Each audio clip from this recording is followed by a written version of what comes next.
Добар ден и добре дојдовте во Нова М Плюс на телевизија Телма. Денешната тема создава големи дилеми кај родителите. Кога треба да му се даде вода на бебето? Нова тема ќе зборуваме со денешниот гостин, доктор Антони Христовски, специјалист по педиатрија од Аџибадем Систина. Добар ден и добре дојдовте. Добар ден, поздраво. Светската здравствена организација и УНИЦЕФ препорачуваат ексклузивно доење во првите 6 месеци, што значи не се препорачува ниту вода, ниту чај. Зошто е тоа така? Така, значи, тоа е генерален став за бебињата кои што се на ексклузивно се вика доење до 6 месеци, нема потреба од давање на вода. Причината е затоа што мајчиното млеко во својот состав содржи преку 84-5% проценти на вода, значи најголем број од најголем процент од него е вода и со тоа се истовремено задоволуваат потребите на бебето за вода. Тоа е причината зашто нема потреба од давање дополнително на вода. Тоа е генерален став, што е најшироко прифатен, за разлика од ова кај бебињата кои што од одредени причини не можеле да бидат на ова ексклузивно доење и доколку се на тие така наречени адаптирани млека, тогаш по однос на тој став има различни мислења, некои сметаат дека и во тие случаи до 6 месеци нема потреба од давање на вода, а има и такви кои што сметаат дека може да се даде одредена количина на вода, иако, значи, преку вакво млеко потребите за вода се задоволуваат кај бебињата. Личниот мој став е дека кај дечињата кои што се нови адаптирани млека може да се дава одредена мала количина на вода, како што е пишано во литературата, неколку голтки, и тоа половина час до 1 час после хранењето, за да претходно не е добро од повеќе причини. Така да тоа е генерален став, или ќе заклучиме посебно некои количини на вода до 6 месеци не е потребно да се даваат.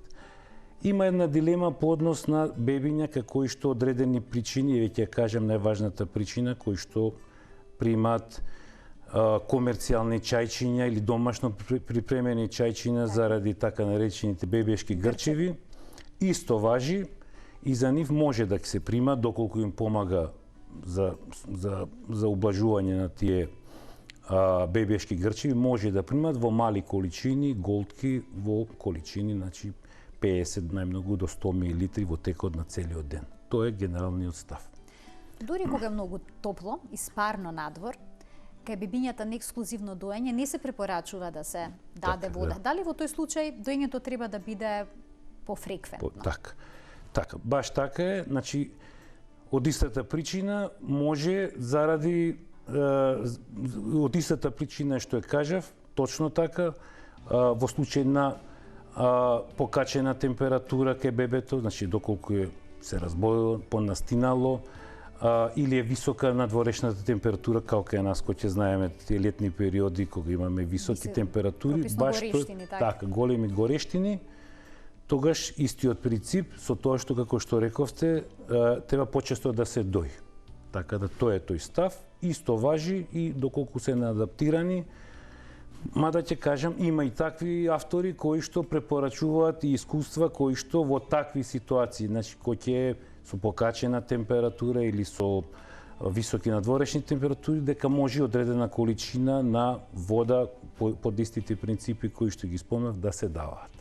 3076-677 е телефонскиот број на телевизија Телма. Доколку имате прашања поврзани со водата и бебето, слободно јавете се и поставете го. Докторе, дали понекогаш може да се јави диареја кај новороденче, кај мало бебе, доколку се дава вода и тоа да доведе до дехидратација? Така. Лично во праксата јас немам сретнато случаеви да се давало вода или чајче и да даваат такви симптоми, значи на диареја, на после тоа да дехидрира. Меѓутоа, има одредени ситуации, да кажеме, доколку се дава технички неисправна, значи неисправна вода заради присуство на повеќе бактерии во истата, може да ги иритира цревцата и да даде диареја, која што диареја, ако е поизразена, може да даде и одреден степен на дехидрираност, посебно кај бебињата.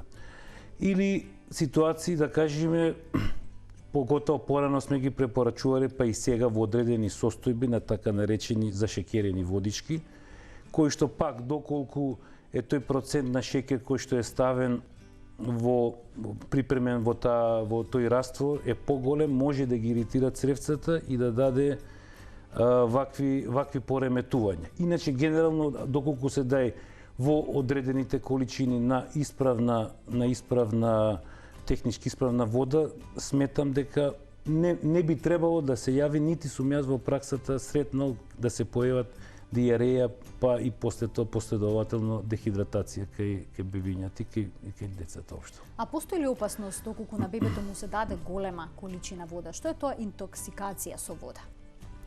Значи, интоксикација со вода е состојба која што може да се и теоретски и практично појави во праксата. Тоа е баш ова сега што зборувавме, доколку не критички се дава чиста вода, значи во периодот кај поготово, значи до 6 месец, па и во првата година, доколку се дава чиста вода, значи не у нас со електролити, може да се јави и во тој случај таа вода која што навлегува во организмот без тие, има стручни називи на осмоларност, на одредена осмоларност, може да дадат теоретски и практично интоксикација со вода, што со едноставни зборови значи дека примената течност во организмот навлегува во клетките и предизвикува оток, значи пореметување кој што е со одредена симптоматологија и на што посебно е осетлив мозокот.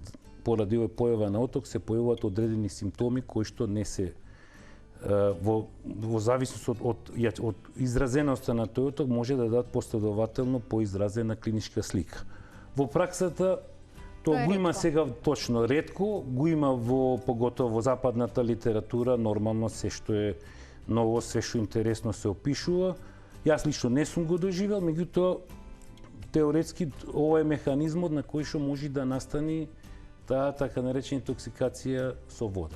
Или трување. Имаме гледач на линија, да го слушнеме неговото прашање. Добар ден, во програма сте. Ало, добар ден. Едно прашање за докторот. Повелете. Вака, имам 3-месечно бебенце. На ексклузивно доење нема ни дохрана, ни ништо. Значи, прашањето е дали треба да му се дава дохрана, пошто качува некаде по 700 грама месечно. Така. Тоа е прашање. Значи поврзано со дохрана, благодарам што се јавивте. Така. Благодарам на прашањето. Одговорот е краток, спомнавме не. Без разлика што качува добро, тоа така и треба да изгледа. Значи веќе спомнавме, ако сте на ексклузивно доење, не треба никаква дохрана, нити со друго млеко, нити со друга храна. Така да кратко и јасно одговорот е до 6 месеци да си останете само на доење со сите оние благодети што ги дава ексклузивното доење до 6 месеци. Тоа е одговорот. Нити вода, веќе спомнав, запоштува со вода. Кога треба да се почне на бебето да му се дава вода? Споменавте сега 6 месеци, но дали тоа поврзано со дохраната? Така, значи после 6-тиот месец, тие се генерални ставови, се започнува без разлика дали е на доење или на адаптирано млеко, кога се почнува, значи доколку се употребува адаптираното млеко, се почнува веќе од 4-тиот месец со дохрана, може да се започне. Значи после 6-тиот месец со започнување на дохраната, со обзир дека дел од тие оброци кои што се млеко фактички се заменуваат со подсврста храна, тога се внесува полека и вода. Тоа е постепено во првите месеци до првата година во количини некаде 50-60 докај околу 100 милилитри, некои препорачуваат и повеќе до 150 и 200 милилитри, како што се внесуваат тие кашички овошни, кашички со месо, со зеленчук, постепено значи се внесува и вода. Така да тој одговор во количини, кажав, се почна со помали количини, меѓу оброците, кои што се движат, уште еднаш кажам, до 50, од 50 на почетокот, 6-тиот, 7-тиот месец, до околу 100, некои малце повеќе препорачуваат до 150, па дури до 200 има Кај овие деца што се по-големи, по-крупни, може и до 200 мл, до една чаша фактички вода. Што доколку бебето одбива да пие вода, доколку му е одбивен вкусот, така, дали треба да се инсистира? Така. Детето да пие вода. Значи, да се инсистира не треба. Бебето, поготово после една година, она што е важно, треба да се нуди. По овие принципи ние даваме совети, после 6-тиот месец, значи да се почне да се нуди. Има такви случаи, кажуваат и самите пациенти, дека ние даваме, меѓутоа детето не пие. Со сила не треба да се нуди. Нормално кој ќе е помало, но не може толку да разбира, кај дечиња кои што се после една година, кои што веќе се повеќе ориентирани према околината, најдобар пример се родителите кои што за време на ручекот и за време на кога заедно ќе ги спроведуваат оброците, самите као пример ќе му служат на детето дека вода треба да се пие. Иначе, кратко на ова прашање, со сила нити може, нити треба да се инсистира. Некогаш вкусот им треба време да се навикнат на вкусот на водата, така да тоа е одговорот на прашањето. Имаме гледачи на линија, да ги слушнеме нивните прашања. Добар ден, повелете, кој се јавува? Ако може да го прашам нешто доктора, значи имам 2-месечно бебе. Пиеме Имаме некаков проблем со гледачката? Како? Да, ве слушаме, повелете. Пие 120 мл вештачко млеко, значи хип. Меѓутоа, овие 2 дена, значи веројатно плаче за повеќе. Дали може да се покачи дозата? Покачено е кило и 300, значи овој месец претходниот. Пие чајче од анасон и тоа си пие 60 мл, тоа добро. И второ прашање, како сме излезени од болница, значи постојано му е запнато носето и му тече носето. Дали е тоа нормално или му ставам капки, му го прочистувам носето преку ден на 3 пати, на 3 сата уствари му давам капки во носето. Меѓутоа ми е страв затоа што ми кива. Значи како сме излезени од болница, дали е тоа нормално кај овие, мали бебиња? Така, јасно е прашањето и едно од почестите прашања на контролите на нашите пациенти. Значи, прво по однос на првото прашање, дали треба да се зголемува. Јас не добив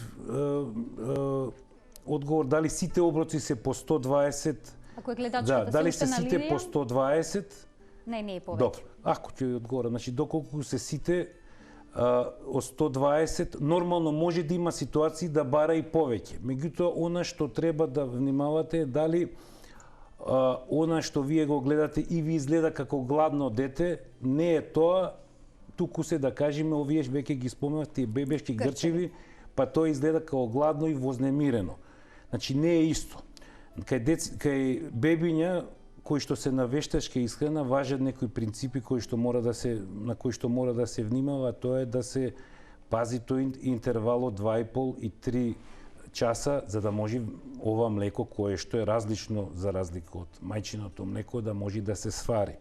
Што значи доколку бара може еден од тие оброци, мада вака за 2 месеци по 150 мл малце за сите оброци скоро неверојатно.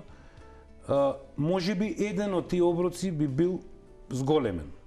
Тоа можам да ви одговорам и второ, значи ќе внимавате да таа манифестација која што вие ја гледате и ви изгледа као глад, може би се тие бебешки грчеви, кај што не треба нон-стоп да се нуди со, како се вика, со млеко, туку се преземат одредени мерки кои што вашиот педијатар ќе ви каже, а се поврзани со третманот на тие бебешки грчеви. Тоа е по однос на првиот дел од прашањето. Вториот дел од прашањето кажавте фактички дека скоро цело време гледате дека детето е со затнато носе, може би и подкашлува.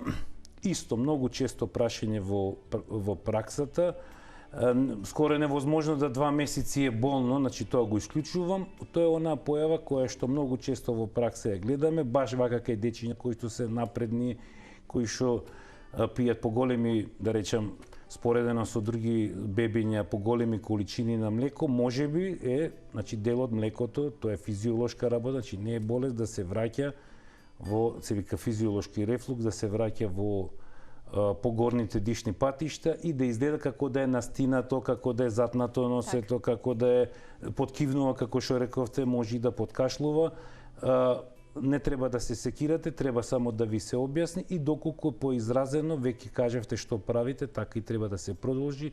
Значи со тие капки на физиолошки раствор под различни имиња ги има на пазарот, тоа треба да правите. Тоа е одговор на ваше прашање. Имаме уште двајца гледачи на линија. Добар ден, повелете, во програма сте.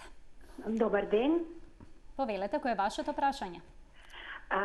Поздрав до докторот. Исто. Сакам да прашам, имам внучичка, 6,5 месеци.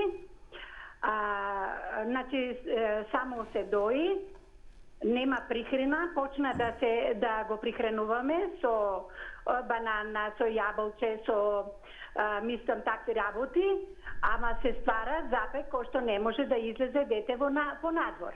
Така. Тоа е прашањето. Тоа ми е прашањето само. Што треба да му направиме и што треба да му даваме? Благодарам што се евте. И ова исто чист проблем. Чести прашања како, значи точно како да сме во ординација. Најчести и најпрактични прашања. Значи до сега добро сте оделе со исхраната, да не се секирате. Ова е појавата на обстипација или запек кај бебињата е неретка појава. Иако се до фактички на ексклузивно доење може да се јави. Она што можем да ви препорачаме, да сега веќе сте почнале, значи со ова дохрана, со фактички со сокчиња и кашички од овош и зеленчук, советот за почеток ќе биде многу едноставен. Ќе почнете да применувате значи овоштија кои што фактички делуваат на перисталтиката, на движењето на цревата, како што се, да кажеме, од слива, од праска, од кајсија и тие физиолошки без никаква потреба, без никаква посебен механизам ќе доведат до регулирање на столицата. Значи ќе регулирате столицата преку давање, значи ќе избегнувате банана, спомнавте банана, не банана, не ориз, не морков, ќе давате повеќе слива, праска, кајсија, таков тип на овошје. Можете, веќе спомнавме, да започнете со вода и тоа влијае, доколку е поизразено, значи да и тоа исто влијае на регулирање на столицата. Тоа е одговорот. И ќе се среди. Без секираци немаме поголем проблем тука. Да го слушаме прашањето и на третиот гледач кој што чека на линија. Добар ден, кој се јавува? Ало, здраво. Здраво, повелете. Поздрав до емисијата. Ме интересира во однос на составот на водата. Денес на пазарот имаме различни типови во однос на натриумот. Така, за како вид на вода сакате да кажете? Дали превриена од чешна обична вода или флашира? Така, тоа беше следното прашање. Ви благодарам што се јавивте. Пак најчести прашања, најчестите ви благодариме. Значи, дали од водоводна мрежа, флаширана? Така. Јасно и тоа, како вода може и за припремање на млеката и за пиење може да се користат следниве извори. Значи има под еден специјално приготвени води на пазарот кои што се окарактеризирани како бебешки води. Втори се водите кои се исто така се флаширани и се со ниска минералност. Тоа, значи, тоа е битно. И едните и другите мора да бидат, бебешките се специјално направени, а овие доколку не сакате да користите од оваков тип на бебешки води, може да користите од популарните води кои што се на пазарот, меѓутоа основно да бидат со ниско минерален состав, значи да немаат богатство на тие минерали. И третиот извор на вода кој што можете да го користите, тоа е, и сме го користеле масовно, тоа е нормално доколку е дозволено не мора да кажуваме ние само за нашиот град, значи може да се користи вода од чешма, што ја викаме. Сега, она што веќе вие спомнате, што треба со тие води, дали така треба директно да се користат, да пие бебето, и децата, или така. Значи, ставот е за овие води кои што се од чешма да се преврие. Значи неколку минути да се преврие, не треба да се претера, неколку минути, значи се преврие заради две причини, тоа е заради прво присуството на хлорот кој што нели го има во сите водоводни мрежи и втората заради бактериолошка исправност. Тие се две причини. Значи треба се преврие од неколку минути, а по однос на овие што ја кажа флашираните, тие во принцип не би требало, меѓутоа ова е личен став, значи личен мој став, не можеме точно да гарантираме како се транспортирани, како се паковани сите тие, значи процеси дали се испоштовани, така да лично сметам дека и за нив е добро од неколку минути, како што беше за водата од водовод, исто сметам дека така треба да се постапи. Нормално во брзина некогаш или ако треба може, меѓутоа ова е мој став дека треба сите да се превријат неколку минути. Ете така. Да го слушаме прашањето и на следниот гледач. Добар ден, повелете, кој е на линија? Здраво, добар ден. Поздрав до емисијата, поздрав до водителката. Благодарам. Имам двомесечно бебенце. Моментално е на мајчино исклучиво доење. Циците нормално можеме да го даваме веќе. Како може да го повторите прашањето? Последниот дел не ве слушнавме. Имате вода кога можеме да почнеме да му даваме на бебето? Вода кога може да почне? Да. Так, 2,5 месеци сега. Мајчино млеко е. Така, ви благодарам што се јавивте, мислам дека споменавме тука. Да, ако ти говориме, баш не мило што се јавивте. Значи, уште еднаш ќе повторам, до 6 месеци само ќе се доите, објаснавме зашто, што е причината после 6 месеци. Доколку нормално све биде цело време на ексклузивно доење. Така. И да го слушнаме прашањето на последниот гледач за денеска. Добар ден, повелете, кој се јавува? Добар ден. Повелете. Се јавувам од Битола. Мајка на 2,5-месечно дете. Така. Сега моето прашање е надвор од денешната тема, меѓутоа ако можеме на консултација со педијатарот. Значи, детето на ексклузивно доење пред известно време ни поврати жолто. Како тешко да јадело жолчка. Дали тоа е некој проблем или... Така, ако ќе одговорим. Благодарам што се јавивте. Како што разбрав, било жолто... Да, жолто, повратило жолто. Како да јадело жолчка. Како што разбрав мајка. Ако е тоа една само, ништо не мора да значи. Значи, нема некој, како еден симптом, како еден знак, не мора да значи ништо. Така. Не мора да значи, мислам, не... Јас не го чув добро прашањето, мислев дали дека бебето е жолто, па зашто се работи. Меѓутоа, ако еднаш повратило жолто, можеби тоа се знае, жолтило е по состав е, значи, од 12-палачното црево, од подоле, значи не е од желудникот. Може да се јави ако еднократно, не е некој патолошки знак. Ако е често, треба да испитаме зашто се работи. А ако еднаш, како знак, не е ништо патогномонично. Така. Тоа е одговорот.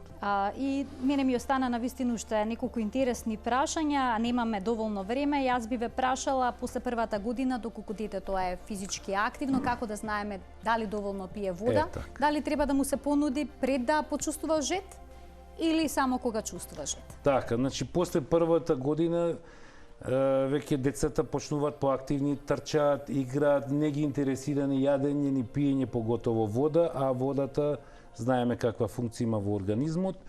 Ќе видам по-конкретен начин на прашањето, треба да ги следиме и да ги нудиме почесто со вода, со чиста вода, значи не со сокчиња и со млека, туку треба со вода да бидат понудувани, затоа што тие кога имаат кај сите деца, поготово кај малите деца, имаат склонност доколку играат, се трошат, се потат и не примаат течности кон симптоми на начинот да знаат да полесно дехидрираат и веќе кои ќе дојдат може да изгледаат истоштени, малаксали, така да не би, за да не се доведе до тоа треба почесто, поготово кога ќе се во изглед, да се нудат со чиста вода. И сосема накратко за крај, доколку детето дехидрира, на кој начин се дава вода? Дали треба да испие цела чаша или пак лажичка по лажичка? Така, значи тоа е општо правило. состојба која што ја гледаме и вака да кажеме физиолошки при играње, состојба која што гледаме во случаеви на патолошки состојби, тие се чуле за тие состојби на диареја, повраќање, цревни вируси и други состојби поврзани со оваа состојба. Она што е важно, веќе го спомнавте, тогаш треба да се дава по принципот, и тука грешат сите, значи да се дава почесто, а помалку. Поготово ако иритиран, значи ако иритиран стомакот при состојби, да кажеме, на тие цревни вируси. И она што е посебно важно е, значи во зависност од состојбата треба да знаеме што треба да даваме, за да уште повеќе олесниме на почетокот на појава на вакви симптоми. Нема да сгрешиме ако даваме чиста вода. Значи без разлика што е причината, да даваме чиста вода, а после тоа доколку е тоа пролонгирано, доколку ова состојба пролонгирана, тогаш во консултација или со лекар или еве кажувам, значи треба водата да биде заменета со тие така наречени електролитни раствори, за кои што исто важи овој принцип, значи на почесто и помалку давање во текот на денот. Доктор Антони, ви благодарам што бевте дел од 0N+. Верувам дека гледачите се презадоволни од вашите одговори. Се гледаме во некоја друга пригода, кога ќе зборуваме на некоја друга тема. Исто благодарам. И тука го закружуваме денешното издание на 0N+. Гледајте не секој работен ден од 12 до 12:30 на телевизија Телма. Ви посакувам пријатен ден. До гледање.